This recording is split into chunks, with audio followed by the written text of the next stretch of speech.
მოგესალმებით მეგობრებო ინტეგრას პოდკასტიდან, ნიაძერია გახლავართ ინტეგრას ფსიქოთერაპევტი და დღეს თქვენთვის უკვე ნაცნობი სტუმრით დავბრუნდით და დარწმუნებული ვარ, რომ ჩემსავით ყველა ძალიან კმაყოფილი იქნება ამ დაბრუნებით. ანა ღვინიანიძე დაგვიბრუნდა, კოგნიტურ-ბიჰევიორული თერაპევტი და მე ვფიქრობ, რომ წინაზე რაზეც ჩვენ ვისაუბრეთ და მოკლედ ვიტყვი, რომ ეს იყო თანამედროვე სასიყვარულო ურთიერთობები. მიუხედავად იმისა, რომ ძალიან საინტერესო და ნაყოფიერი საუბარი გამოგვივიდა და შედგა ჩვენ შორის, ძალიან ბევრი საკითხი დარჩა ისეთი, რაც ვერ მოვასწარით და ჩემი აზრით საჭიროებს ზედმეტ ყურადღებას კიდევ, რომელიც დღეს მინდა რომ დავუთმოთ. საკმაოდ დიდი საკითხია, მით უმეტეს თანამედროვე სამყაროში, რაზეც წინაზე, ასე ვთქვათ, შესავალი გავაკეთეთ კიდეც.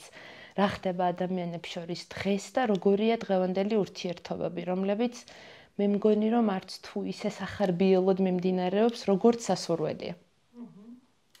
ნია, პირველ რიგში მადლობა კიდევ ერთხელ იმისთვის, რომ ეს შესაძლებლობა მომეცა. მეც ვფიქრობ, რომ წინა შეხვედრაზე ერთმა საათმა ვერ დაიტია უბრალოდ ის ყველაფერი, რისი განხილვაც ჩვენ თავიდანვე დასაწყისიდანვე გვინდოდა. მანამ სანამ საერთოდ პირველივე ეპიზოდს ჩავწერდით, შესაბამისად, ვფიქრობ არის რამდენიმე საკითხი დანამდვილებით, რაზეც შეგვიძლია უბრალოდ მე და შენ გავცვალოთ აზრები.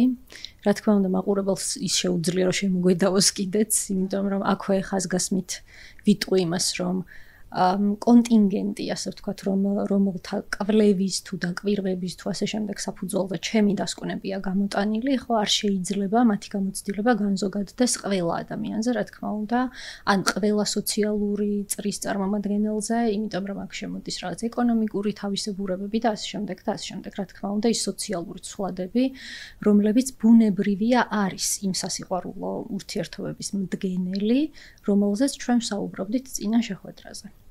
ამიტომ კი არის რამდენიმე საკითხი, ჩვენ მაგალითად დაგვისხელტა ხელიდან, ჩვენ ისიერად გადავინაცვლეთ იგივე სიყვარულს, როგორ განმარტავს მაგალითად ადამიანი და ავუარეთ გვერდი ტრფობას. ტრფობის საკითხს, ხო, რომელიც ძალიან მნიშვნელოვანი საკითხია.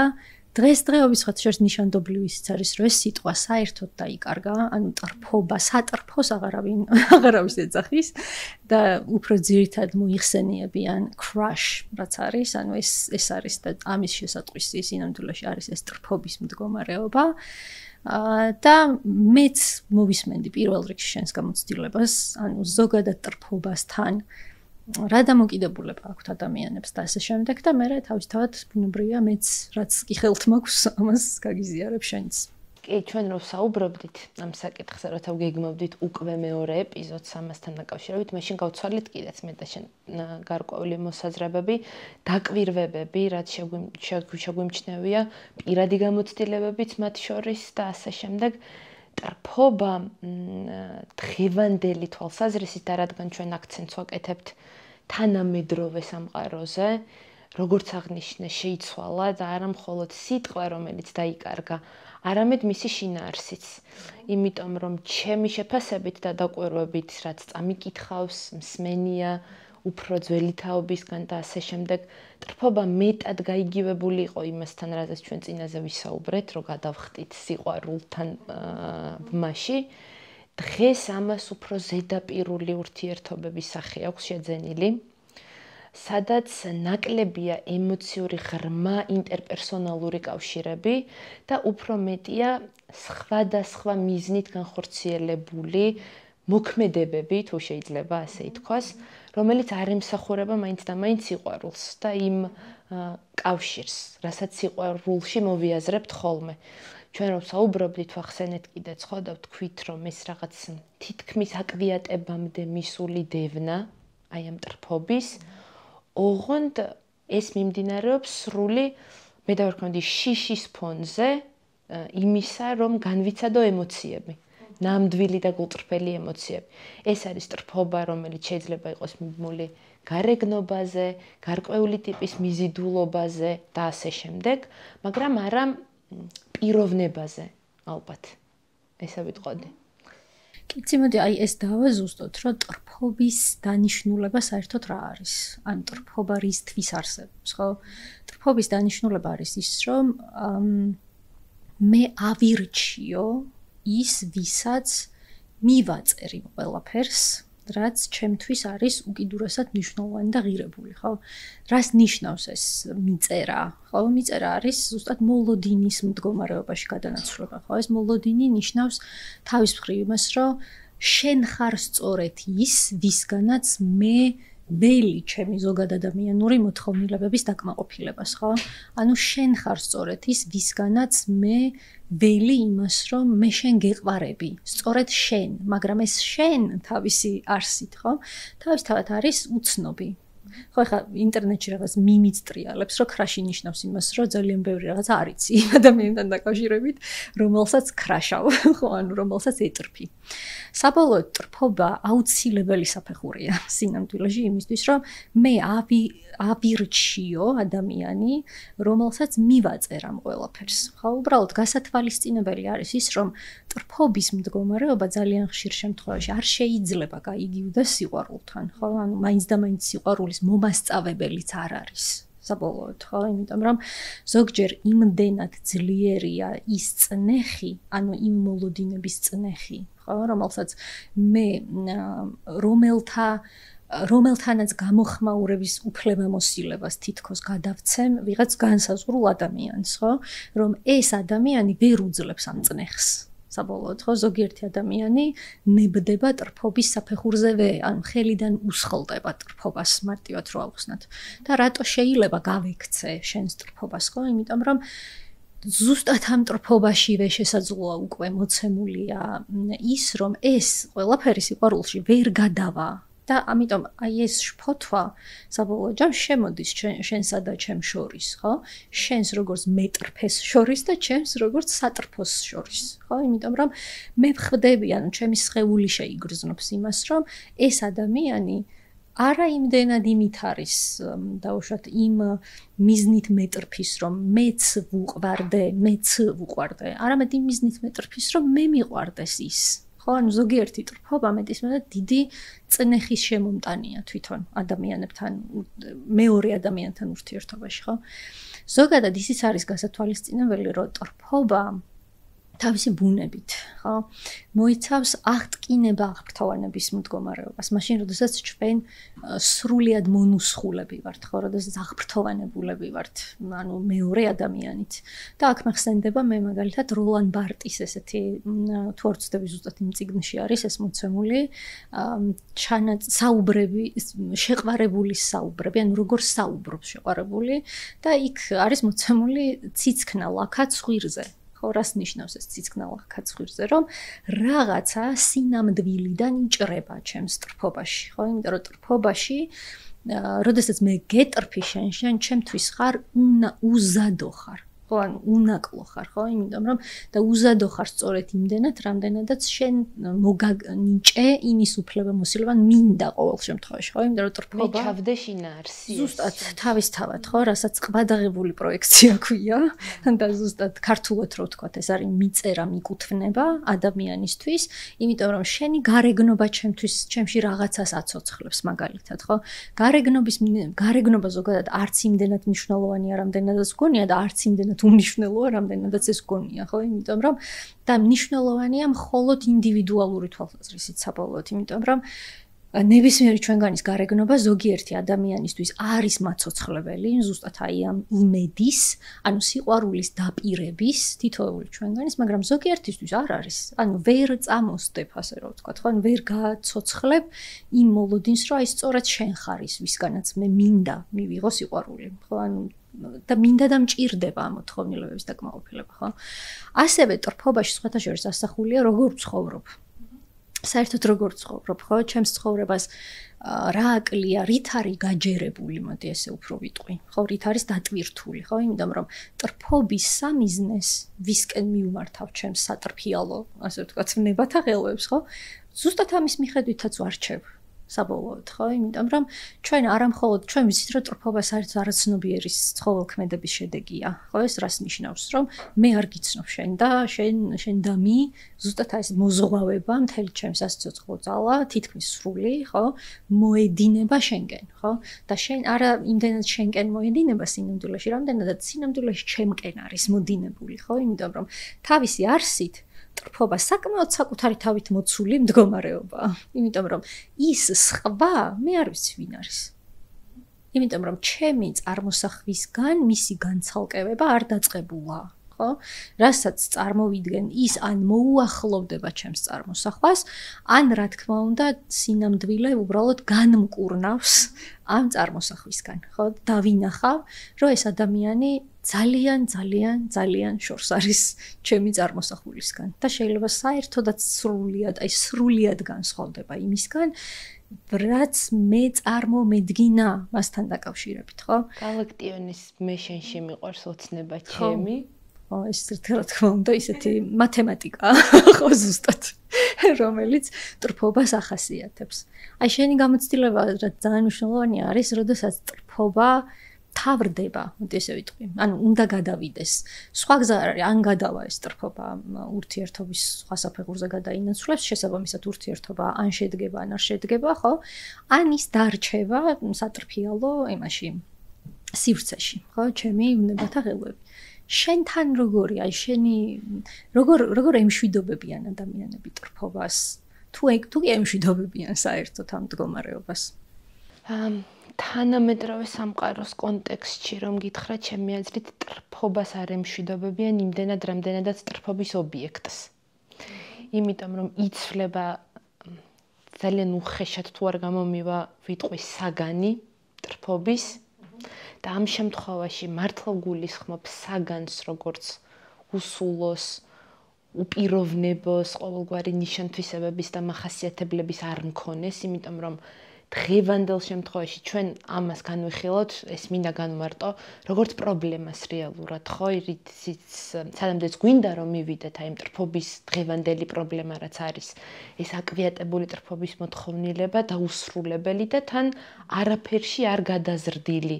ჩვენ ხო ამაზე ვსაუბრობთ და ასეთ შემთხვევაში ზუსტად აი ამ ტრფობას ყავს მხოლოდ საგანი, რომელსაც არ გააჩნია პიროვნება, ანუ ესე ადამიანია, ცხადია, მაგრამ ჩემთვის მას არანაირი პიროვნული მახასიათებლები არ აქვს, მხოლოდ ჩემს მოთხოვნილებას მიკმაყოფილებს და ეს იცვლება მუდმივად, იმიტომ რომ რაღაცნაირად ერთ საგანზე შეჯერება რთულია, ბუნებრივია, როცა მე მხოლოდ ჩემი საკუთარი აქვე ვახსენებ ალბათ სიცარიელის შევსებას ვცდილობ ამით.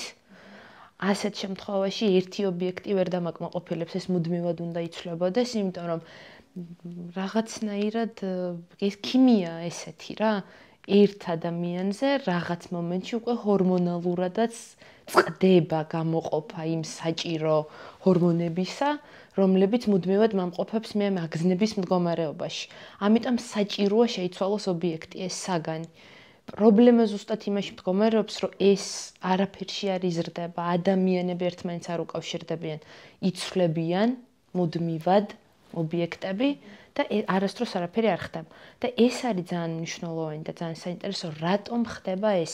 მე ხლა ვახსენე ამასაც ვიტყვი და მე შენი დაკვირვება როგორია ამასთან დაკავშირებით. აი ეს სიცარიელის შევსების მოთხოვნილება და კიდევ ვიტყვი იმასაც, რომ ვახსენეთ კიდეც ჩვენ მეტნაკლებად ეს წინა ეპიზოდში, მაგრამ მე ვფიქრობ, რომ კიდე გამეორებაც არ გვაწყენს ემოციების განცდის მოთხოვნილება. იმდენად არაფერს არ ვგრძნობ აი ამ სამყაროში, ჭირდება რომ რაღაც ვიგრძნო და ეს კარგი საშუალებაა, სულ რაღაც მდგომარეობაში მომყოფებს, რაღაცას განმაცდევინებს. წინააღმდეგ შემთხვევაში სტერილური ვარ თუ შეიძლება ასე ითქვას, ვერაფერს ვერ განვიცდი, ვერაფერს ვერ ვგრძნობ. მაგრამ პარადოქსია ის, რომ თან მინდა განვიცდიდე, მინდა ვგრძნობდე და ძალიან მნიშვნელოვანია კიდევ ახსენოთ ისიც ალბათ, რომ მინდა ვუყვარდე და აქეთაც გრძნობდნენ ჩემ მიმართაც იმას, რასაც მეც მინდა რომ გრძნობდე. და ამის პარალელურად ყველაფერს ვაკეთებ იმისთვის, რომ ეს არ მოხდეს. ვიმყოფები აი ამ ტრფობის მდგომარეობაში, ვიცვლი ამ ობიექტებს, საგნებს, მაგრამ იმის იქით აღარ მივდივარ. ეს არის პრობლემა და შენ რა აზრი? ძალიან სწორი აქცენტები არის, რომ ასე ვთქვათ, იცვლება ის, ვისაც ვეტრფი და არა ის, რომ ტრფობის მე დავემშვიდობო ტრფობას და დავიწყო დაახლოება. ბიჰევიორიზმის ენაზე რო ვისაუბროთ და ზოგადად რო ვისაუბროთ ცოცხალი არსების ქცევის ტერმინებით, ხო? ტრფობა როგორი მდგომარეობა ერთი მხრივ და სად მომყოფებს ტრფობა. ანუ ადგილმდებარეობას ვგულისხმობ თვითონ ადამიანის, რომელიც ეტრფის და იმისი, ვისაც ვეტრფი, ხო? სინამდვილეში ეს არის შორი ახლოს ყოფნა. აუცილებლად, ხო, ეს არის სიახლოვე. იმიტომ რომ თუ კი მე შენ დაგიახლოვდი, რა თქმა უნდა, აი ეს მდგომარეობა ბუნებრივად სრულიად ისეთი ბუნებრივია, რომ დავკარგო, ხო? ანუ მანამ სანამ მე შენგან მივიღებ იმას, რისკენაც ვილტვი, ხო? აბსოლუტურად გამართლებულია ის ასე ვთქვათ, ცოტათი ტანჯვანარევი, ხო, მდგომარეობა, რომელიც ღამით გაღვიძებს, ლექსებს გაწერინებს და ასე შემდეგ და ასე შემდეგ, ხო, მიძღვნა, მარტივად რო ვთქვათ, თვითონ მისთვის ვისაც მე ვეტრფი, მაგრამ ეს არასდროს არ არის ახლო ობიექტი სინამდვილეში. ანუ სიახლოვე თავისი მოთხოვნებით შემოდის, ასე რომ ვთქვათ, ხო? სხვა შორის ამისი ძალიან ნათელი გამოვლინება არის ხოლმე, როდესაც თანამედროვე სასიყვარულო ურთიერთობაში ითხოვენ დამეგობრებას. ძალიან ისეთი ნიშანდობლივი რაღაცა არის. ანუ მე შენთან მინდა არა სასიყვარულო ურთიერთობები, არამედ დამეგობრება, მაგრამ მუხტი ცალსახად სასიყვარულოა. გაუცნობიერებლად ჩემი აზრით ყოველ შემთხვევაში ეს არის მოთხოვნა, შენკენ წამოსული მოთხოვნა, ხო, შენკენ როგორც ტრფობის სამიზნისკენ წამოსული მოთხოვნა, რომ შენ არ დატოვო ტრფობის ობიექტის ადგილი. სინამდვილეში იყო ტრფობის ობიექტის ადგილას, იმიტომ რომ ეს დაახლოება ყოველთვის მოიცავს უკვე სხვა უნარების ერთობლიობას ერთი მხრივ და მეორე მხრივ ერთი ძალიან მნიშვნელოვანი მდგომარეობის დატევის უნარს, რასაც ვწოდებთ მოწყენილობას. იმიტომ რომ მე აუცილებლად, როდესაც მივიღებ ამ რაღაცას, ხო? ეს მოწყენილობა იცი რის შედეგად, დაკმაყოფილების შედეგად არის მოწყენილობა და ეს მოწყენილობა რა თქმა უნდა დგება, თავისთავად ცხადია, როდესაც თუ კი მე შენ გეტრფი და შენგან მივიღე ის, რაც მე ასახულია, ასე ვთქვათ, ჩემს წარმოსახვითში, ხო? თავისთავად იმიტომაც მოვიწყენ, რომ დავკმაყოფილდი საბოლოოდ, ხო? მაგრამ ნახე რა ხდება, ანუ რატო არის ეს ძალიან ისეთი ყურადსაღები და რატო განვიხილოთ საერთოდ რატო ვლაპარაკობთ ამდენს, ხო? ამდენს იმიტომ ვლაპარაკობთ, რომ შენთან სიახლოვე აღარ მინდა, რატომღაც. ანუ აი ამ მიღების შემდეგ, როდესაც მე მივიღებ შენგან, აი ამას სითბოს მივიღებ, ყურადღებას მივიღებ, როდესაც შენ მე შეგიყვარდები, მოდი პირდაპირ ვთქვათ, ანუ შენშიც რაღაცნაირად აღძრულია ეს სითბო, შეიძლება თავიდანვე, დასაწყისიდანვე, შეიძლება ჩემი მცდელობების შედეგად, იცი რა ხდება, რომ აღარ მინდა გავიმეორო შენთან ის, რაც ასე დაჟინებით მინდოდა, ხო?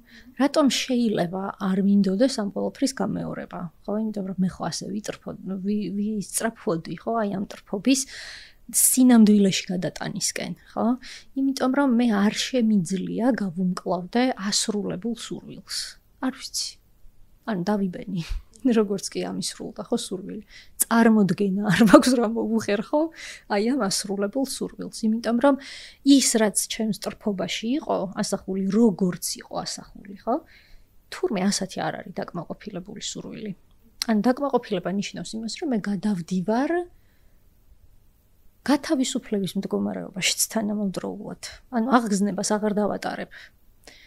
და ჩვენი ნერვული სისტემა, ცოტათი ვიტყვი ამას, ახლა მე არ ვარ აქვე ვიტყვი, რომ ხელზე დაფუძნებული ფსიქოთერაპევტი არ ვარ, მაგრამ ნერვული სისტემა, ახლა ასე თუ ისე, რა თქმა უნდა ვიცი, ხო, რომ ჩვენი ნერვული სისტემა რისი მონაცვლეობა, მისი ცხოველქმედება, აღგზნება დამშვიდების, ხო?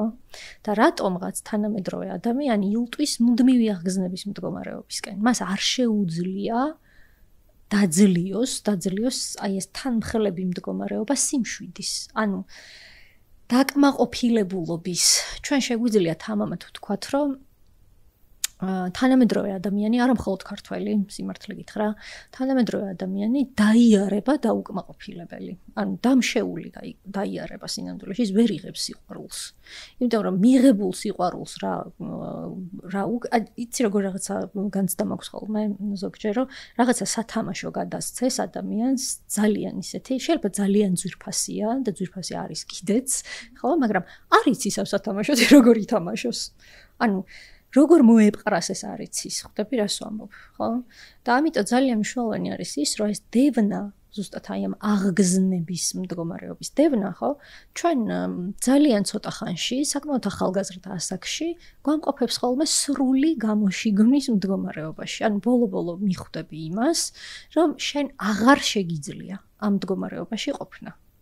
კარგია თუ ამას მიხვდები ხოლმე ადამიანი, ხო, რომ იცი მოგყირჭა და ხო, აი კიდე ერთი ტრფობა უკვე აღარ შეგიძლია, ვეღარ გადაიტან ამას, ხო, იმიტომ რომ ძალიან გღლის, ხო, აი როგორია ხა ღამეები არ გეძინოს მაგალითისთვის, ხო, მაგრამ თავის მხრივ კიდევ დამატებითი საკითხი არის ზუსტად ის, რაც შენ თქვი. რომ აი ამ სიმძლავრის ტოლვას, აი ამ სიმძლავრის ტრფობას რა აღმოაცენებს საერთოდ. და საბოლოო ჯამში ტრფობა ძალიან მძლავრი გულისხმობ, ხო, ყოვლის მომცველი და ასე შემდეგ, ხო, ზუსტად დაჟინებული, აკვიატებული, ან წნეხია, შეიძლება ასეც ითქვას, ხო? იმიტომ რომ აი შენც ხომ მოგისმენი ადამიანებისთვის ეს სხეულზე როგორი წნეხია საერთოდ, ხო, გული მიცემს მუდმივად აჩქარებული მაქვს გულისცემა, იმიტომ რომ სულ თქვა მიჭირს აი მუდმივად აი ამ ანუ სულ თქვა მეკურის პირდაპირ თქვა, ხო, ან მოუსვენრობის მდგომარეობა, იმიტომ რომ საბოლოო ჯამში ეს არის ნაწარმოები ზუსტად იმ მიტოვების შფოთვის მიერ ძალიან ხშირ შემთხვევაში, რომელზეც მე პირადად ბევრი მილაპარაკიან ხოლმე რაღაც სხვადასხვა გადაცემაში, სხვადასხვა კონტექსტში, სიმპტომს მიღმა და ასე შემდეგ და სიმპტომს გარეთ და ასე შემდეგ, ხო? ანუ რეალურად ეს არის ძალიან ხშირ შემთხვევაში ზუსტად იმის დასტური, რომ რაღაც ჩვენში, ჩვენს არსებაში, ჩვენი არსების წიაღიდან ქმნის ასეთ დაჟინებას. აი ასეთ აღგზნებას აწარმოებს, ხო? რომლებიც სხვათაშორის არიან ადამიანები, რომლებიც მიუხედავად იმისა, რომ იმყოფებიან ტრფობის მდგომარეობაში, არ უყვართ ეს მდგომარეობა. ანუ ეშინიათ ამ მდგომარეობის, იმიტომ რომ ზუსტად აი ეს გულისცემა, აი აქ რო გაქვს მობჯენილი გული და აი რო ელოდები.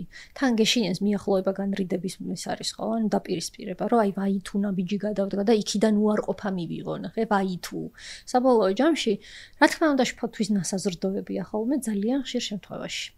მაგრამ თავის მხრივ რაღაც დაუკმაყოფილებელზეც მიანიშნებს ბუნებრივია და თითოეულ ჩვენგანში არის სინამდვილეში ეს დაუკმაყოფილებელი რაღაც. თითოეული ჩვენგანი ელის ვიღაც ისეთ, ვინც შეიყვარებს ისე, როგორც მას სჭირდება, ხო? მაგრამ სხვა ტიპის ცოტა თავსატეხი არის ხოლმე ის, რომ როგორ გჭირდება წარმოდგენა არ გაქვს. ხო, უბრალოდ დავიწყებული გაქვს, არ იცი, და გავიწყდა საერთოდ, ხო? იმიტომ იმ ნამდვილს, რომელსაც იღებ, ან განხორციელებულს, ან განამდვილებულს, ხორცს შესხმულს, ხო? ვეღარ აგემოვნებ. იმიტომ რომ ეს ძალიან უცნობი რაღაცაა შენთვის. და საბოლოო ჯამში შენ თითქოს შესაძლებელია მხოლოდ წარმოსახვაში უყვარდე ვინმეს, ისევე როგორც შენთვისაც შესაძლებელი მხოლოდ ის არის, რომ წარმოსახვაში გიყვარდეს. იმიტომ რომ განხორციელებული სიყვარული არის უნარების ერთობლიობა კიდევ, რომელსაც ცოტა მოგვიანებით დავუბრუნდებით, იმიტომ რომ ეხლა ვფიქრობ, რომ კიდე სხვა რაღაცაც შეგვიძლია განვიხილოთ. საშიშიც არის განხორციელებული სიყვარული ადამიანისთვის, რომელმაც წეღან შენ რა სიტყვაც ახსენე, ყველაზე მნიშვნელოვანი სიტყვა ჩემი აზრით დაიტიოს ეს ემოცია. და არა მარტო სიყვარული განხორციელებული დაიტიოს, არამედ აი ის მოწყენილობა, რაც ახსენე, მოწყენა დაიტიოს და თანამედროვე ადამიანიო დღეს მოწყენილია და დაუკმაყოფილებელია, ხო და არ იცის რა ქნას. ერთი მხრივ მაგაზე მინდოდა უბრალოდ კომენტარის გაკეთება, ერთი მხრივ არის მდგომარეობა, სადაც ყველანაირი საშუალება გვაქვს იმისთვის, რომ რაც შეიძლება მეტი დრო გქონდეს საკუთარი თავისთვის. ყველაფერი გამარტივებულია დღეს თანამედროვე ადამიანისთვის და ტექნოლოგიებმა მას ფანტასტიკურად შეუწყო ხელი და მეორე მხრივ აბსოლუტური საპირისპირო გამოიწვია ამ ყველაფერმა. ყველაზე მეტად არის დაშორებული დღეს ადამიანი თავის თავს. ეხლა რაღაც უფრო ეგზისტენციალური კონტექსტი შემომაქვს, მეც კარგად მესმის, მაგრამ სინამდვილეში ეგზისტენციალიზმი ზუსტად მაგას ეს ადამიანის არსებობა და საწყისი, როგორც რაღაცა პირველ წყარო, აქედან იწყება, რომ ადამიანი არსებობს და ადამიანი რომ არსებობს, მისი ტვირთი არის ეს მოწყენილობა აუცილებლად. და როცა მან არ იცის ამას როგორ გაუმკლავდეს, როგორ დაიტიოს, მერე ეს ვლინდება მაკვიატებული ტრფობითაც, ვიღაცასთან მუდმივად შერწყმის მოთხოვნილებითაც. თან, როცა კარგად არ არის მიღებული და გააზრებული საკუთარი მარტოობა, და ჩვენ ამაზეც ვისაუბრეთ, ხო, რომ გეგმავდით ამ ამბავს მარტოობის საკითხზე. ადამიანი, რომელსაც არ შეუძლია თავის მარტოობასთან ყოფნა, მეტწილად განწირულია იმისთვის, რომ სხვასთანაც კონტაქტს ვერ დაამყარებს. იმიტომ რომ მას ყოველთვის ექნება საზღვრების პრობლემა, ყოველთვის ექნება თუნდაც აკვიატებული მოთხოვნილება იმისა, რომ მე გახდეს ჩვენ და ეს უკვე დაარღვევს იმ თავითვე იმ ურთიერთობას, რომელიც ძალიან უნდა რომ იყოს ჯანსაღი, მაგრამ არ გამოსდის ზუსტად იმიტომ, რომ თავის თავთან ვერ. სჭირდება, თუმცა არ შეუძლია, ეს სხვა საკითხია, ხო? ზუსტად ეს არის უნარების საკითხი, რომ შესაძლოა განვსაზღვრე კიდეც, მათ შორის თერაპიულ ურთიერთობაშიც რა მჭირდება, ანუ გამოიკვეთა, გამოვიყენე ჩემი სურვილი, ჩემი წარმოსახვა, ჩემი მოლოდინები, ასე ვთქვათ, ჩემი ჩივილი იმისთვის რომ დასახელდეს რა მჭირდება, ანუ როგორი სიყვარული მჭირდება და გავბედავ და ვიტყვი როგორი სიძულვილიც მჭირდება, ხო, იმიტომ რომ ადამიანები, რომლებიც ერიდებიან ფართო გაგებით, სიძულვილი ნიშნავს რას, რომ იცი თუ შენ ტკივილს მომაყენებ, შენ ამისთვის დაიმსახურებ რაღაცა იმას, ხო, არა სიძულვილს, არამედ შეიძლება რაღაცა ამრეზით, მაგალითად დამოკიდებულებას, ან ასე ზიზღს მაგალითად, ხო, იმიტომ რომ მორალურად რაღაცა ისეთი გააკეთე, რაც ტკივილის მომტანი იყო, ხო, მაგრამ აი ამ ზიზღის გარეშე საბოლოო ჯამში არა ადამიანის, არამედ ქცევის, ახლა ხაზს უსვამ, ხო? ქცევის ზიზღის გარეშე მე არ მჯერა შენი სიყვარულის. იმიტომ რომ მე არ მეიმედებ შენ, როგორც ისეთი ადამიანი, რომელიც მზად არის სარკე აღმიმართოს. ხო, და საბოლოოდ ჩვენ ბევრი მოთხოვნილება გვაქვს, რა თქმა უნდა, ნუგეშისცემის მოთხოვნილებაც გვაქვს, დაყვავების მოთხოვნილება გვაქვს, ხო, ჩვენ გვინდა რაღაც დაგვიყვავონ, ასე ვთქვათ, ხო, გვანუგეშონ, დაგვაიმედონ და ასე შემდეგ და ასე შემდეგ, მაგრამ ამავდროულად გვაქვს ერთი ძალიან ძირეული მოთხოვნილება, რომელიც ძალიან ისე გაკვრიტკეთდება ხოლმე აქცენტით, ამიტომ ვიხელთებ დროს და ვიტყვი, ხო? ეს არის ანგარიშვალდებულების მოთხოვნილება. ის რომ ვინმე მოითხოვოს ჩემგან, ანუ პასუხისმგებლობა, იმიტომ რომ სხვა შემთხვევაში მე როგორც პიროვნება ვერ ვითარდები და საბოლოო ჯამში პირდაპირ ვთქვათ ძალიან უსუსური ვხდები, ძალიან უძულური ვხდები ცხოვრებისეული გამოწვევების წინაშე. ხო, ძალიან მარტივად შეიძლება ითქვას, რომ მე შეიძლება დავიღუპო საერთოდ, ხო, დავიღუპო როგორც პიროვნება, დავიღუპო როგორც ცოცხალი არსება, ესე თუ კიდურას შემთხვევაში, ხო, იმიტომ რომ არ ვიცი არავის მოუთხოვია პირდაპირ ვთქვათ, ჩემს ქმედებებზე, ჩემი ქმედების შედეგები არ მოყოლია. მარტივად რო ვთქვათ, ხო?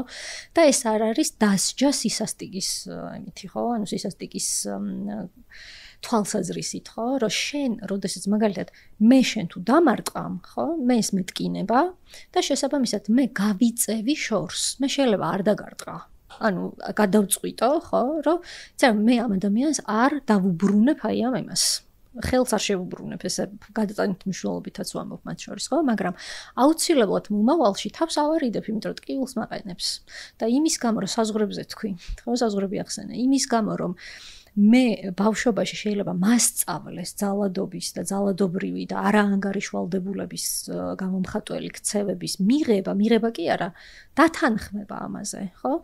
საბოლოოდ შეიძლება დავთანხმდე რაღაც ისეთ ქცევებს, რომელიც ორივე ჩვენგან ზღუპავს, ხო? იმიტომ რომ შენ ვერ მართავ მაგალითად, ანუ უბრალოდ არ იცი შენი ბრაზი როგორ მოათვინიერო, ასე რომ ვთქვათ, ხო? ან როგორ ეურთიერთო, ხო? თუ კი მე შენ დაგიდექი წინ ასეთი მორიგი ამოფრქვევის დროს, ხო? ძალიან თავისუფლად შეიძლება შენც ჩაგაყენო ისეთ მდგომარეობაში, რომ შენ გიჭირს ამის დამორჩილება და მე შენი ნგრევის ტოლვის ნაწილი გავხდე, ხო? და არა ის, რომ მე შენ განგკურნავ. ხო, იმიტომ რომ როგორც ჩანს, შენ არ შეგიძლია ბრაზის მოთვინიერება უფრო სწორი სიტყვა, ვიდრე მართვა. ეს მართვა, როგორც წესი, იგივდება ხოლმე იმასთან, რომ მოდი არ გავბრაზდე. ანუ სინამდვილეში ჩვენ არ გვაქვს ასეთი ამოცანა, არ დგას ჩვენ წინაშე ასეთი ამოცანა. ჩვენ წინაშე დგას იმის ამოცანა, რომ ჩვენმა სხეულმა აღმოაცენოს ისეთი მუხტები, რომელთა დატევაც არის მარტივი და თუ კი ამ დატევას ვერ ვახერხებთ, ყოველ შემთხვევაში გამოხატვის გზები იყოს ისეთი, რომ საკუთარი თავისადმი ნდობა არ დავკარგო, იმიტომ რომ ესე გუმანით, ასე რომ ვთქვა და გულის სიღრმეში ყველა ადამიანი გრძნობს იმას, რომ თუ კი მას არ შეუძლია ბრაზი გამოიყენოს შენებისთვის და ის იყენებს ნგრევისთვის ბრაზს, ხო? ის საკუთარ თავს პატივს სინამდვილეში არ სცემს მაინც და მაინც. და გეტყვი, რატო, ხო? ეხლა შენ კარგად იცი, მაგრამ ვიტყვი უბრალოდ რატო? იმიტომ რომ რაღაც არის ჩემზე ძლიერი. მეზე ძლიერია. ხო, ანუ რაღაცის, აი როგორ ვთქვა, მუდმივად მაქვს იმის განცდა, რომ დამონებული ვარ, რაღაცას მუხტი, მე აღმემატება, ანუ რაღაცის უნარი არ მაქვს, ხო? და თავისთავად ასეთი ადამიანები ატარებენ ამ შფოთვას, ზუსტად იმასთან დაკავშირებით და როდესაც შენ შედიხარ ამ ურთიერთობებში, ხო, განსაკუთრებით სასიყვარულო ურთიერთობებში, ეს უნდობლობა შეგაქვს, ბუნებრივია საკუთარი თავისადმი უნდობლობა, ხო? ამიტომაც არის, რომ აი შენ რა სიტყვაც, ანუ მოიხელთე და რაღაცნაირად გამოყავი იმ ყველაფერთან, რაც ვილაპარაკე, ხო? მართლა ეს ტევადობის საკითხი არის, ხო? ეს ტევადობა არ არის ახალი ტერმინი, ჯერ კიდევ ფსიქოანალიტიკურ ფსიქოთერაპიის და ფსიქოანალიზის წიაღში არის ჩასახული ეს ყველაფერი. და დღესდღეობით უბრალოდ ძალიან კარგად უბამს მხარს ამ ყველაფერს სხეულზე დაფუძნებული პრაქტიკები, რომელიც ძალიან ხშირად იყენებს ამას, რომ აი რა მჭირდება იმისთვის, რომ ჩემი სხეული ეყოს ჩემს არსებობას, ხო, საბოლოოდ. და მარტოობაზე ასევე გეტყვი, ხო? ასე უბრალოდ ძალიან პატარა იმას შევიტან დამატებას, რომ მარტოობა, როდესაც გაიგივებულია მიტოვებულობასთან და მარტოსულობასთან, ხო, როდესაც ჩვენ ვიყავით მიგდებულები პირდაპირ ვთქვათ, ხო, საკუთარ შინაგან მდგომარეობებთან და არავინ იყო საკმარისად გულმოწყალე იმისთვის, რომ ჩვენ თვალწინ გულმოწყალების სარკე აღემართა. ხო, და ჩვენებინა ჩვენ რა მდგომარეობაში ვართ მის, ანუ დავენახეთ, ხო, ვიღაცისთვის მაინც ხილული გამხდარიყავით, თავისთავად ეს არის აუტანელი ფორიაქის მდგომარეობა. ხო, როდესაც მე მუდმივად ვცდილობ, რომ გადავემალო საკუთარ თავს, როგორმე გადავემალო, ხო? და ზუსტად აი ამ გადამალვის ტოლვით შევდივარ ასევე სასიყვარულო ურთიერთობებში. და რა თქმა უნდა, ის სხვა უკვე საშიშია. საშიშია ბრჭყალებში, იმიტომ რომ იმ სხვას როგორც წესი აქვს ზერა და როგორც წესი აქვს თვალი, ფართო გაგებით, ხო? სამხედავს. კი, და შეიძლება დაგინახოს, შეიძლება დაგინახოს და ტრფობას რომ მივაბათ ეს ყველაფერი, ხო? თუ მე დავრჩები ტრფობის საფეხურზე და არასდროს გადავდგამ ნაბიჯებს დაახლოებისკენ, მაშინაც კი თუ ეს ადამიანი ახლოს არის დამაკმაყოფილებელთან, არა სრულყოფილთან და ამ სრულყოფილში სინამდვილეში იგულისხმება ის ახირებულობა, რომელიც ახასიათებს თანამედროვე ადამიანს, ხო, რა, უწვრილმანეს ემამდე, ასე ვთქვათ, დაყვანა თავისი შფოთვის, რომ აი იმას კი ვერ ხვდები, რომ მე ვშფოთავ სინამდვილეში დაახლოებასთან დაკავშირებით. აი ვეძებ რაღაცას, რომ მაგალითად რაც ცალიწარბი ცოტა სხვანაირი აქვს ადამიანს ვიდრე მეორე. აი მაგალითისთვის ესე მიზეზს ვცდილობ მოგუწევ, მიზეზი შიგნით არის ის, რომ ანუ იცი როგორი ისინი საბაბები და როგორი გამართლებები, რომელიც ანუ არ არის საჭირო ფსიქოლოგი იყო და ფსიქოთერაპევტი იყო, მეგობრებს რო ეუბნებიან ხოლმე, ის მეგობრები ძალიან გაუგნებულები არიან, რომ ამის გამო არ მოგწონს ეს ადამიანი, რაღაც არასაკმარისი პირობა იმისთვის, რომ შენ სინამდვილეში უარს ამბობ დაახლოებაზე. ესე იგი, ის პირობა, რომელიც ამოძრავებს შენს განშორებას სიახლოვისგან, რა თქმა უნდა, არის შენს შიგნით.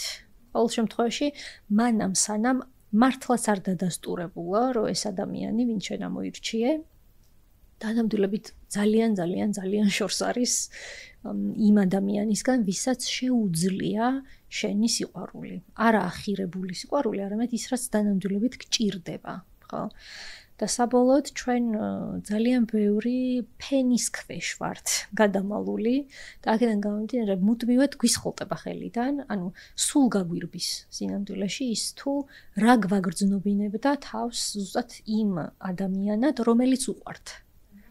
ამ კითხვაზე ძალიან რთულია პასუხის გაცემა. ძალიან ცოტა ადამიანს შეუძლია სხვათა შორის ამ კითხვაზე პასუხის გაცემა, ხო? და ეს როგორც წესი არის ხოლმე იმის შედეგი, რომ აი რაღაცა ერთი ილუსტრაცია მახსენდება, რომელიც იმაზეა, ანუ გულწრფელობაზე და დაუცველობაზეა. და ეს ხახვები არის, რომელსაც ეს ფენა აქვს, ხო? აი ზუსტად ესე ხახვივით, ესე რაც კომბოსტოსავით, თუნდაც ესე ფენა ვინც ჩავიდა ამ შუა გულში, ხო? მას ასე თუ ისე შეუძლია იცოდეს, ხო, ან რაღაცნაირად წვდომა ჰქონდეს, უპირველეს ყოვლისა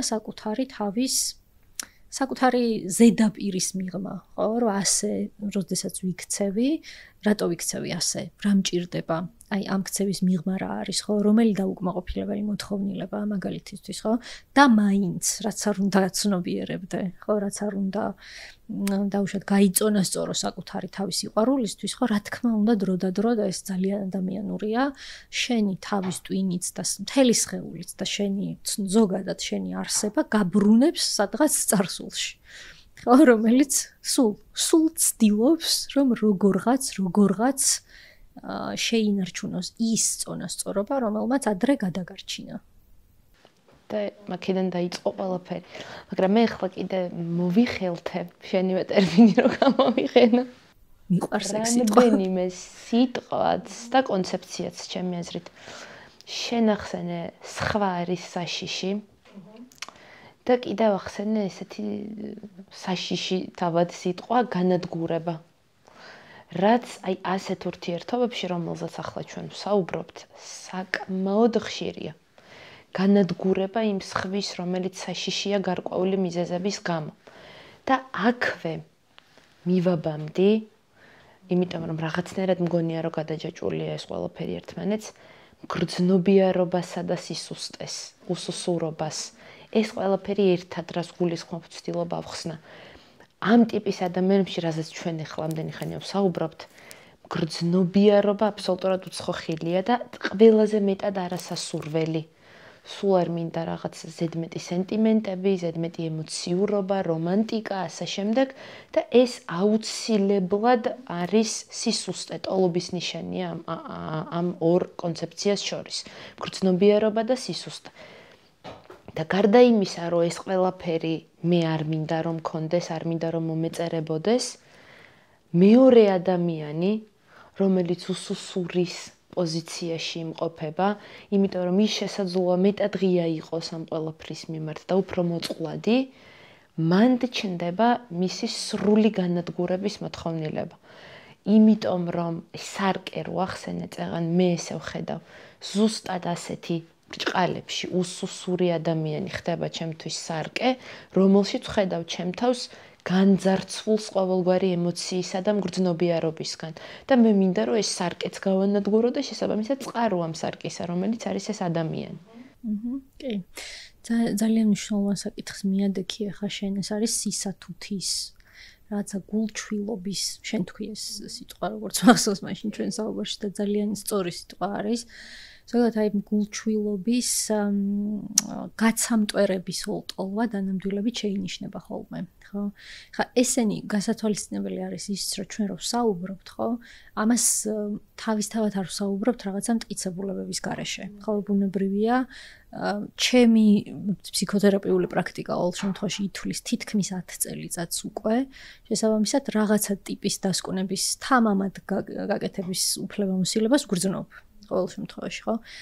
რა თქმა უნდა, ამასში ამ დასკვნებში მსმენელით შეიძლება შემოგვედაოს და ძალიან კარგიც იქნება თუ კი ვინმე შემოიტანს ცოტა სხვაგვარს, მაგრამ სხვაგვარ ხედვას, მაგრამ ფაქტი არის ის, რომ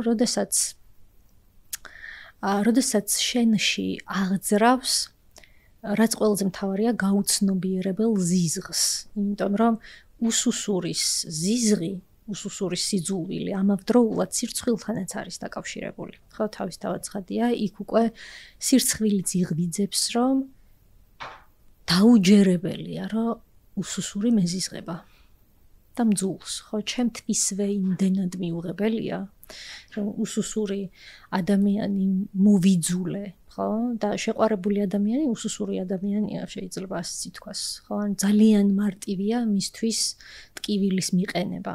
ხო, მით უმეტეს ძალიან ძლიერი ტრფობის მდგომარეობაში მყოფი ადამიანისთვის, იმიტომ რომ როგორც უკვე აღნიშნეთ, ეს ძალიან ძლიერი ტრფობა იმთავითვე ნაწარმოებია ხოლმე ზუსტად ამ მიტოვების და მივიწყების შფოთვის და ასე შემდეგ და ასე შემდეგ, ხო? მაგრამ როდესაც აი ეს ანარეკლი, ხო, საბოლოო ჯამში რაშიც მე ვიყურები, უბრალოდ იმ სარკის ანარეკლი, რომელშიც მე ვიყურები და ეს არის სხვისი სიწრფელე, სხვათა შორის ძალიან ხშირ შემთხვევაში, ხო? თუ კი არის უკიდურესად აუტანელი, თუ კი მე თვითონ არ შემიძლია მოვათავსო, აი ეს თვითონ რასაც ვუყურებ ის, ხო, საკუთარი თავივე, ასე ვთქვათ, დავიტიო საკუთარ თავში, ხო, რა თქმა უნდა, აქ მოდის ძალიან ძლიერი ბრაზი. ხო, რომელიც სინამდვილეში ბრაზი არის იმასთან დაკავშირებით, უსამართლო ბრაზია, ბუნებრივია, იმიტომ რომ მე ვუბრაზდები იმ ადამიანს, რომელმაც სინამდვილეში სარკე აღმიმართა, სინამდვილეში ერთადერთი რაღაც. ჩემს თავს ვუბრაზდები. სინამდვილეში, რა თქმა უნდა, ეს ჩემი ბრაზია და გადამაქვს გარეთ, ანუ მივაწერ, უბრალოდ მივმართავ, კი არ მივაწერ, მივმართავ, ხო, ამ ადამიანისკენ და მე ამ ადამიანს მივაწერ რაღაცებს, ძალიან ხშირ შემთხვევაში, ხო? ყოველთვის ეს ასე არ არის, ბუნებრივია, ხო? მაგრამ ხშირად, როდესაც რატო არის ეს დაუცველობა და სიშიშვლე, ყოველთვის უფრო ესეთი, ისა ხო, ანუ ყოველთვის უფრო, როგორ გითხრა, სუფთა გზა საბოლოო ჯამში სასიყვარულო ურთიერთობებში, ხო? იმიტომ რომ მე ვიყავი შენთან სრულიად გულწრფელი, ანუ მე გავშიშვლდი და ამ სიშიშვლემ თუ შენ გავშიშვლდი თან ოღონდ მართლა პირდაპირ მნიშვნელობთ არანაირი ფარი, არანაირი დამცავი საშუალებები, ხო? როგორც არის დაგესვლა, ასე ვთქვათ, ადამიანის, როგორც არის თავდასხმა, იმიტომ რომ თავდასხმაც სინამდვილეში თავდაცვითი, რა თქმა უნდა, გზა არის, ხო? რომ მე არ განახებ იმას, რომ შენგან ძალიან მეტკინა, ძალიან მტკივა ის, რაც შენგან მივიღე, ხო? და თუ კი მე ამაზე შემიძლია სრულიად შეუნიღბავად საუბარი, ხო, ვიღებ სუფთა მონაცემს, ესე რომ ვთქვათ, იმის სახით, შენ როგორ გამოეხმაურები იმას ჩემში რაც ხდება. და თუ კი მე ვიღებ აი ამ ზიზღს და ბრაზს ერთდროულად, ხო, ძალიან მაღალ ალბათურია, რომ ეს მართლაც შენია, ეს არ არის ჩემი, ხო, სინამდვილეში.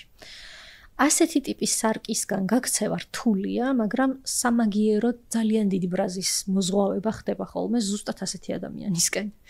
რაც თავის მხრივ იმას ადასტურებს, რომ მე შენ მოგიძულე, როგორც ვიღაც ისეთი, რომელსაც სურდა ჩემზე დამოკიდებული ყოფილიყო, ანუ გამხდარიყო ჩემზე დამოკიდებული და მოგიძულე ერთადერთი მიზეზის გამო.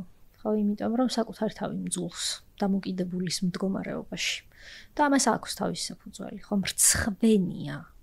აი ძალიან ხშირად ამბობენ ხოლმე ესეთ სიტყვას, ხო, ეხლა ესეც ძალიან ნიშანდობლივია, რომ ქართულად, ჩვენ სხეული გრძნობს ჩვენ მშობლიურ ენას სინამდვილეში, ხო? და ვიქრინჯები, ანუ არაფერი არ არის ჩემთვის, ხო, მაგრამ მრცხვენია იმისი შენ რა მდგომარეობაშიც ხარ და ცოტათი შეცბუნებული ვარ, რომ ასეთ სიშიშვლას ვხედავ, ხო? ეს შეცბუნებაც უკვე საკმარისი, ანუ მონაცემია, შეტყობინება იმისთვის, რომ დავფიქრდე, რომ რამაც ბუნებს ასე ძალიან.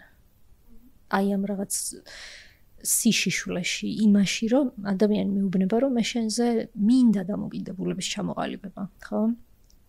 სხვა საკითხია, რომ შეიძლება არ შემიძლია ეს ძალიან დიდი გათვითცნობიერებულობის ნაწილია, რომ თუ კი მე ეს არ შემიძლია, ის ძალიან დაუცველ მდგომარეობაშია და უკეთესია ვუთხრა, რომ არ შემიძლია, მაგრამ ამავდროულად ის კი არ ვაგრძნობინო, ხო, მაგალითისთვის, რომ შენ ხარ საზიზღარი, რომ შენ ეს გინდა, ხო? არამედ შემიძლია სხვანაირად გავაკეთო, რომ მე არ მაქვს უნარი. ის რომ შენი მოთხოვნილებები, ანუ გამოვეხმაურო შენს მოთხოვნილებებს. თორე ის რომ შენ გინდა სიყვარული და გჭირდება სიყვარული, ხო?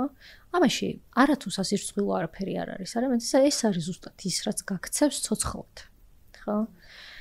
აქვე ძალიან მინდა შენი აზრის მოსმენა, სხვათა შორის ცოცხალზე გამახსენდა ახლა ხელოვნური ინტელექტი პირდაპირ. ხო, იმიტომ რომ ჩვენ გვაქვს რაღაცა მონაცემები, რომ ანუ მივდივართ, ვეძებთ ცოცხალს სინამდვილეში მასში, ხო?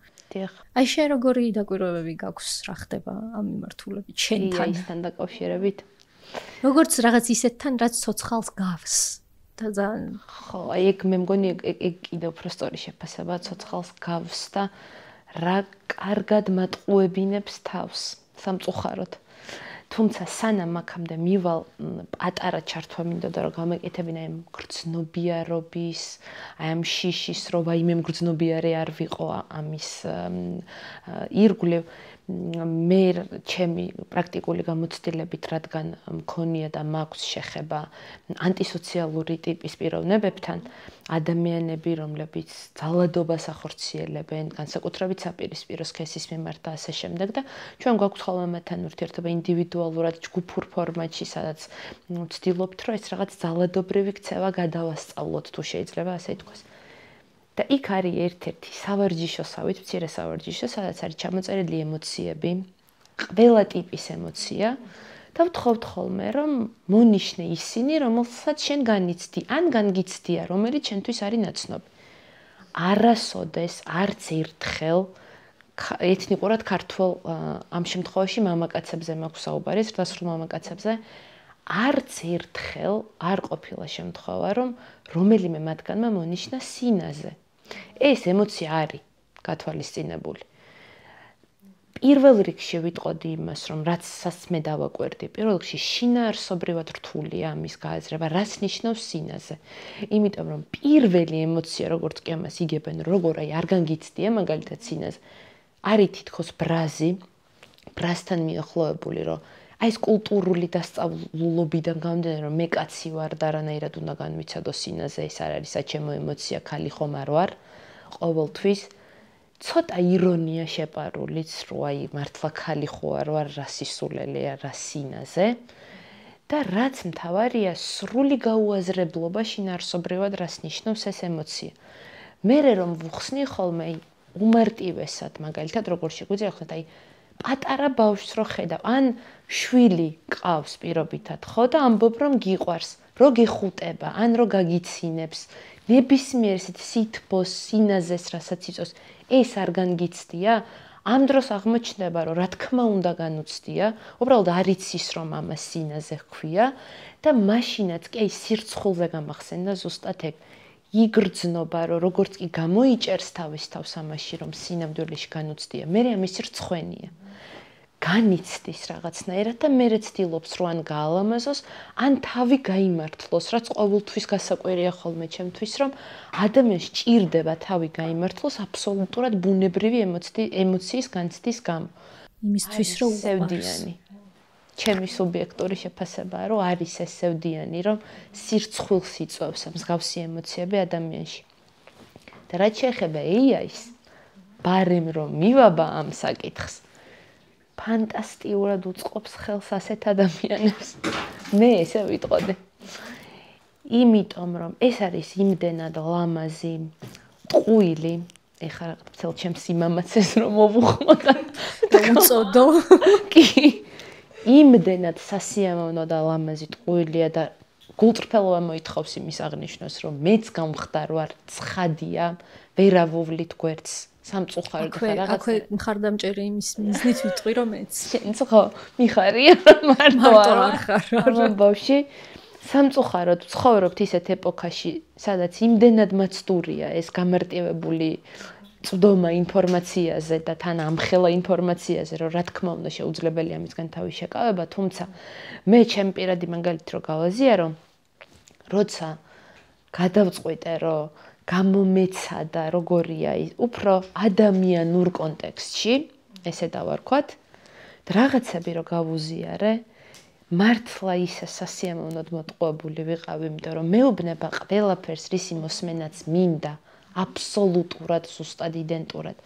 თან აღმოვაჩინე და დავიჭირე ჩემი თავი იმაში, რომ კმაყოფილი ვიყავ იმით, რომ ზუსტად ვიცოდი, რომ ამის უკან ადამიანი არ დგას, რომელიც მე რამეში განმსჯის და მე ნებისმიერი რამე თავისუფლად შემიძლია თქვა და ყველაფრის მიმღებია, ყველაფრის გამგებია, შემაქებს თავზე ხელს გადამისვამს და ნუ მოკლედ.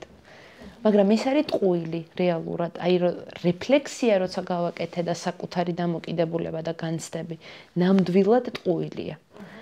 და ეს ტყუილი ამ ურთიერთობებში როგორ აისახება?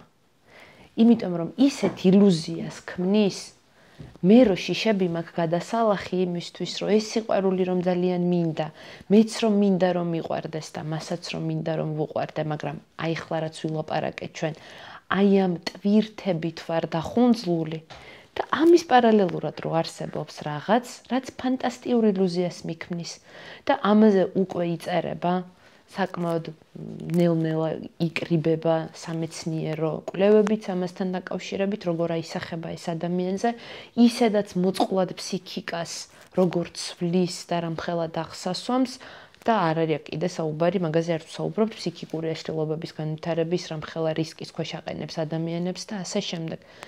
შეიძლება არ იყოს ეს დარღვევა ფსიქიკური, მაგრამ იყოს ილუზია, რომელშიც ადამიანი აქვე ვიტყოდი იმასაც, რომ საკუთარი ნებით იგდებს თავს ამ ილუზიაში. იმიტომ რომ სამწუხაროდ ასე უფრო მარტივია.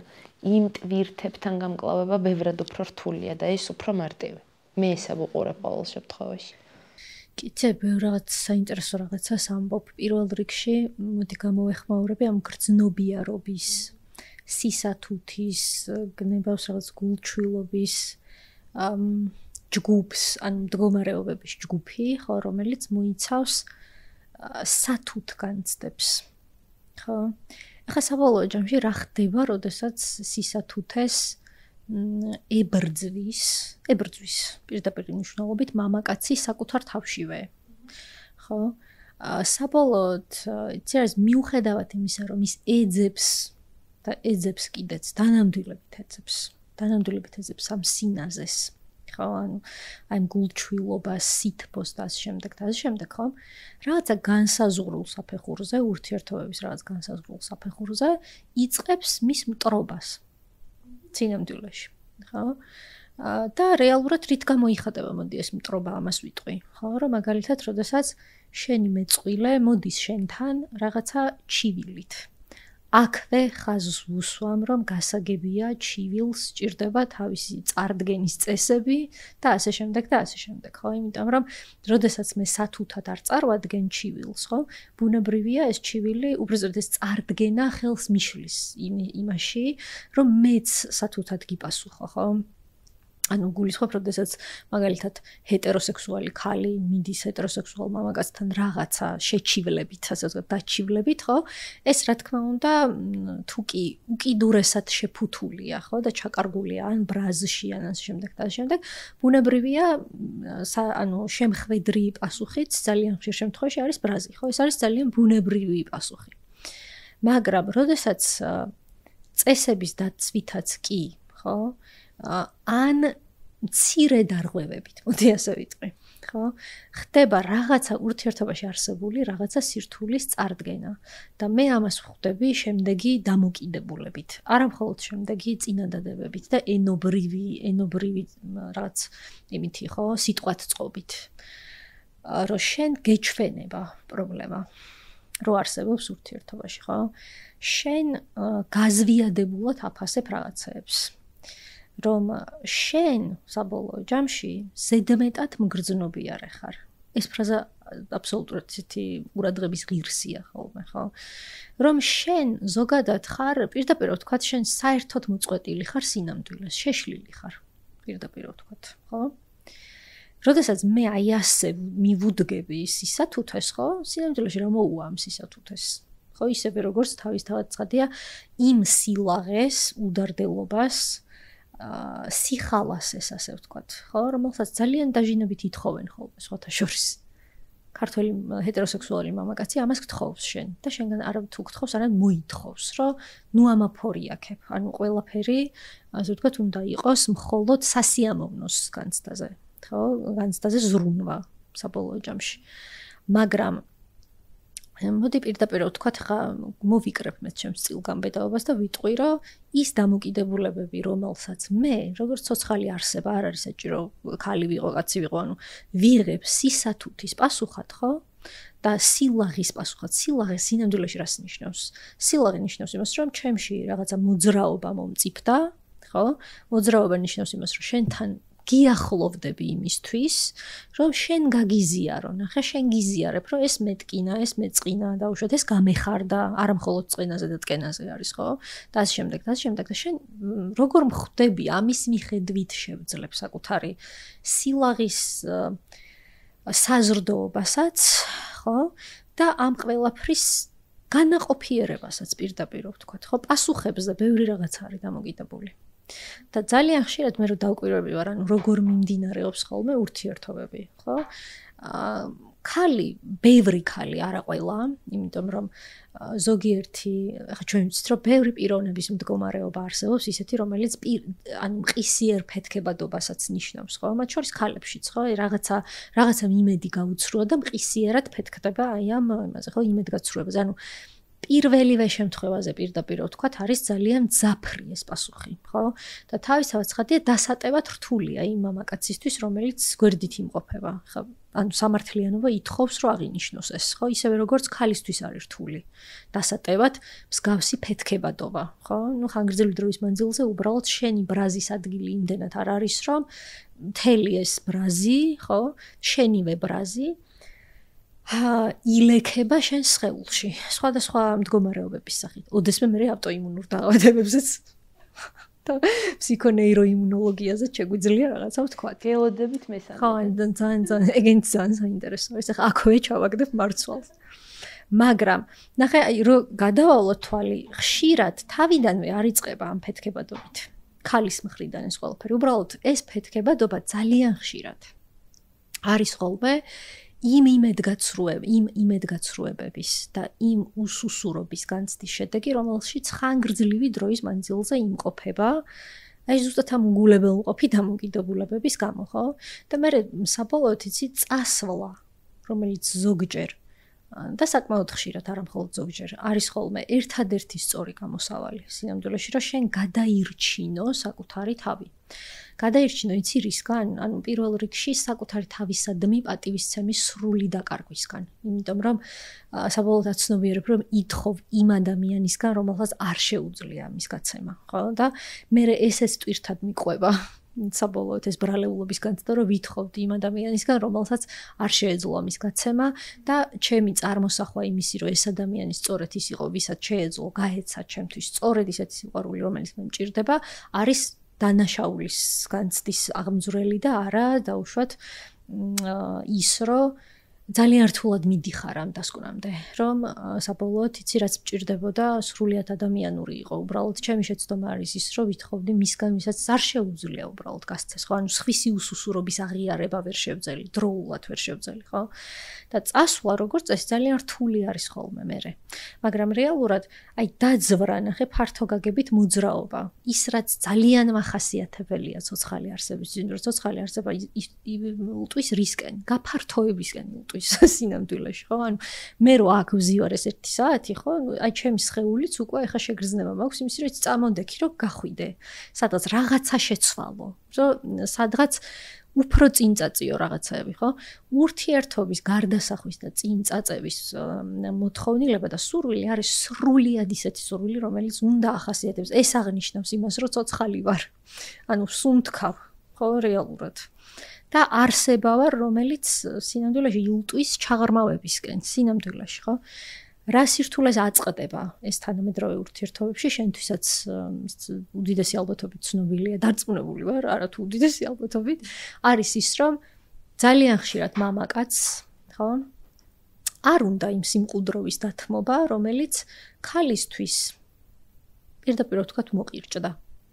ანუ რაღაცა ახალს ეძებს, ხო? ანუ მოიწყინა იმ სახის ურთიერთობაში, რა სახის ურთიერთობაც მას აქვს, ხო?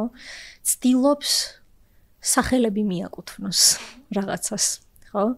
ცდილობს განსაზღვრულობა შეიტანოს, ხო? ესეც ცოცხალი არსების ერთ-ერთი ძირეული მოთხოვნილება, რომლისთვისაც ძალიან ხშირად დარცხვენილები აღმოჩნდებიან ხოლმე ადამიანები. ორივე სქესის წარმომადგენლები დამოუკიდებლად სექსუალური ორიენტაციისა, ხო? რომ როგორ თუ შენ მოგინდა რაღაცა სიცხადის შეტანა, ხო, ურთიერთობებში. არა და ეს არის სიცხადე ნიშნავს იმას, რომ სიცხადე ნახე რისი უფლების აღიარება, როდესაც მეორე ადამიანიც ეხმაურება ამას, ხო? და ეს სიყვარულის გამოვლინებაა თავისთავად. ზოგადად ადამიანისადმი სიყვარულის გამოვლინებაა, ხო? რომ შენ განსაზღვრე საბოლოო ჯამში, ან მე განიჭებ ამის თავისუფლებას. გადაწყვეტილების მიღების თავისუფლებას განიჭებ სინამდვილეში, ხო? და ის რაც თანამედროვე სასიყვარულო ურთიერთობებში ხდება, ეს არის ის, რომ რომელიმე მაინც ხო უფლება დაკარგული არის. უფლება დაკარგულობა ნიშნავს იმას, რომ მე დაგიზოგავ იმ, ასე ვთქვათ, ძალიან მნიშვნელოვან ცნობებს, ხო, რომელიც შენ გჭირდება ურთიერთობაში გადაწყვეტილების მისაღებად, ხო? არ დავასრულებ შენთან ურთიერთობას, მუდმივად დავტოვებ განუსაზღვრელობის მდგომარეობაში, ხო?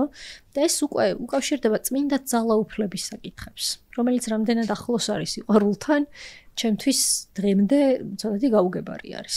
სადავო საკითხი.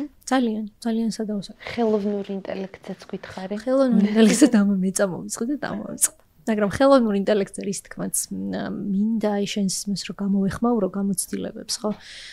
აქვე კიდევ ერთხელ ვიტყვი, რომ მეც მქონდა რამდენიმე გადაკვეთა მასთან და დანამდვილებით მივიღე ისე ენობრივი თვალსაზრისით.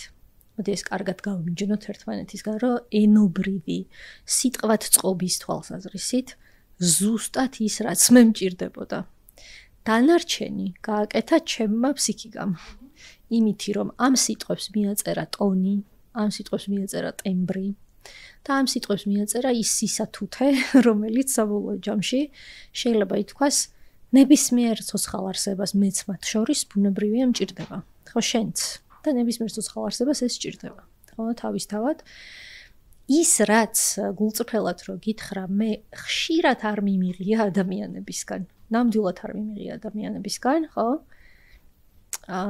ენობრივი სიტყვათ წყობის თვალსაზრისით ვამბობ. ხო, კიდევ ერთხელ ხას უსვამ, იმიტომ რომ დანარჩენს აკეთებს ჩვენი ცნობიერება, ხო? ეს არის ზუსტად ენის და ჩვენი ცნობიერების ურთიერთკავშირის უკიდურესად ამაღელვებელი მტკიცებულება. ხო, რომ ჩვენ ვურთიერთობთ უსულოსთან ისე თითქოს ის იყოს სულიერი. ხო, და რა თქმა უნდა სულიერების ცვლადი, ხო, რა თქმა სულიერის უბრალოდ ცვლადი ჩვენი მიწერილია. თავისთავად ცხადია, ხო, იმიტომ რომ ეს არის აბსოლუტურად ისეთი ანუ უსულო, რომელიც აწარმოებს ენობრივი თვალსაზრისით სრულიად გამართულ წინადადებებს. ხო, თავისთავად, რომელიც ძალიან ბევრი ცოცხალისგან შეიძლება არ მოგისმენია, მაგრამ იღებ ზუსტად არაცოცხალისგან, ხო? ცა რაც ალბათ ცოტა ოპტიმისტური იქნებოდა, ხო, როგორ თქვა, რომ ეს არის ძალიან კარგი გზა საკუთარი სურვილების და მოთხოვნილებების აღიარების. ხელოვნური ინტელექტთან გადაკვეთა. ზუსტად იმიტომ, რომ იქ არ გელოდება ცოცხალი, რომელიც უარყოფს, ან დაგამცირებს, ან დაგარცხვენს მხოლოდ იმისთვის, რომ შენ ეს გჭირდება, ხო? ძალიან უსაფრთხო გზა არის სხვათა შორის იმისი შემეცნების, რა გჭირდება, ხო? და მე ამისი გადატანის საბოლოო ჯამში, როგორც საკუთარ ქცევაში, იმიტომ რომ კიდევ ერთ თავისებურებას ვიტყვი, რომ ძალიან პატარა ჩანართს გავაკეთებ, ხო, რაც მე მომისმენია. არის რა, რომ მე შეიძლება მქონდეს ძალიან გრძელი ჩაბონა თვალი, რა მჭირდება პარტნიორისგან, რა მჭირდება მეწყვილისგან და არც ერთ იმ ჩაბონა თვალისგან მე თვითონ არ განმასახიერებდე. არც ერთს. უბრალოდ მოთხოვნის მდგომარეობაში ვიყო, ხო? და თავისთავად ეს ხელოვნური ინტელექტი ძალიან კარგი გზა არის, რომ იცი ესე რომ მოეწერათ ჩემთვის მაგალითად ახლოს მაინც თავისთავად ბუნებრივია, ხო, მიახლოებულად ალბათ როგორი კარგი იქნებოდა, ხო? ეს არის ის, რასაც მე მივიღებდი საუკეთესო შემთხვევაში, მაგრამ აი ამ საუკეთესო შემთხვევაში, ასე ვთქვათ, სცენარიდან შეიძლება რაღაც დამაკმაყოფილებლის გამოყვანაც, იმიტომ რომ ცოცხალი არსებები, რა თქმა უნდა, არ თანაუგრძნობთ ერთმანეთს ესეთი ალგორითმული წესრიგით. ხო, ბუნებრივი არის. ანუ ზოგჯერ თანაგრძნობა ქმედებაშია და სიტყვით დაუდასტურებელია, ზოგჯერ თანაგრძნობა დაუშვათ სიტყვაშია და ქმედებით დაუდასტურებელია და ასე შემდეგ, ხო? კარგი სავარჯიშო არის ის, რომ სიტყვის და ქმედების თანხვედრა ჩვენ ყოველთვის გვჭირდება. სხვა შემთხვევაში ჩვენი სხეული საკმაოდ ზუსტად გრძნობს იმას, რომ თანხვედრა არ არის საბოლოო ჯამში სიტყვებსა და ქმედებებს შორის. და იმისთვის რომ მივიღო, ხო, ზუსტად ის რაც მე მჭირდება, მე შეიძლება მივდივარ ვიღაც უსულოსთან. ამ ყველაფრის დასაკმაყოფილებლად, ხო? მაგრამ კარგი არის ის, რომ შემიძლია დავინახო, უბრალოდ რა მჭირდება. თავარია დავინახო. კი, თავარია დავინახო. ამასაც ცალკე უნარი სჭირდება და დიდი мотиваცია და სურვილი იმისა, რომ არ ავიხლართო მე მე ყველაფერში იმდენად, რომ დაკმაყოფილება უსულოსგან მივიღო მხოლოდ და არ გადავიტანო ცოცხალ ნამდვილ პრაქტიკაში მე ის რაც აღმოვაჩინე იქ, რაშიც დამეხმარა. მოკლედ, ანა, ძალიან დიდი მადლობა. არაფრის. კიდევ ერთხელ. კიდევ გელოდებით. ჩემთვის ძალიან სასიამოვნოა ხოლმე შენთან საუბარი და ცალკეც გითხარი რომ გეგმავდით და ეხლაც მინდა აღვნიშნო რომ გულწრფელი და როცა ნამდვილია საუბარი და განცდილი როცა რაღაცაზე ადამიანი საუბრობს რასაც განიცდის და გულწრფელია ამაში ვფიქრობ რომ ის ნებისმიერი საკითხი განსაკუთრებით უფრო საინტერესოა ხოლმე მოსასმენად და უღრმესი მადლობა. ძალიან დიდი მადლობა შენ პირველ რიგში ამ ყველაფრის დატევისთვის. და იმისთვის რომ ეხმაურებოდი. აი ესეც ერთ-ერთი ძალიან მნიშვნელოვანი უნარია, რომელიც გვჭირდება და აი ამ ორმხრივობისთვის ძალიან მადლობელი ვარ და აუცილებლად კიდევ მოვალ. შეხვედრამდე. იქნებით. შეხვედრამდე.